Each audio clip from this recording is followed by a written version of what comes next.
Welcome back, everybody. Yes, it's the same old European cylinder that I keep showing you guys throughout my channel.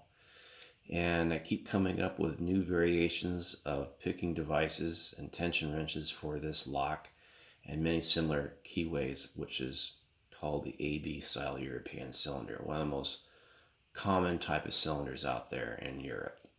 So let me show you what my new variant is. Uh, First of all, let me tell you what I had rolling around in my head, and that was trying to come up with a tension wrench that had replaceable parts.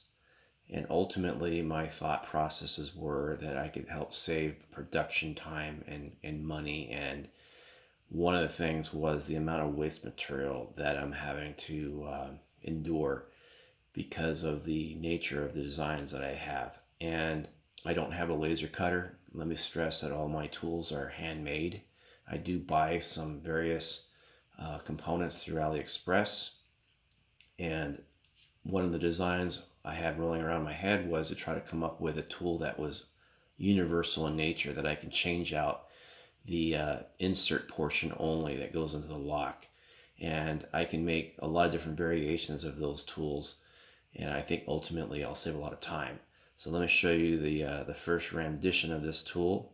Take this protective sleeve off, and this is how it works right here. Put this down, and I've got this little cap nut I'll replace here, and it has the same washers in there that give me the correct elevation. I'm using two, and this is a three-dimensional design.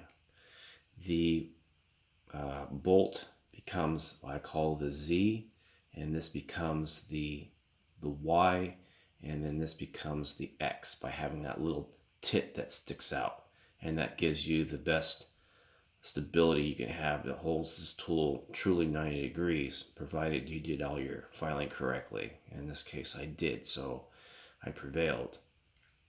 And I'll insert the see, there's no wobble at all, and I'll insert this thing here, and this is the holder that you've seen in prior videos, and that gives me some pretty free spinning.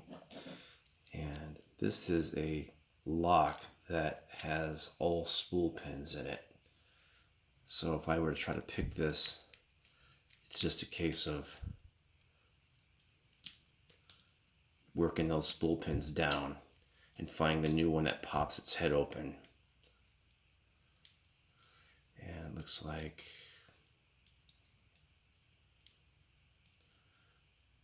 maybe this one went down too far. Yeah. Try again here.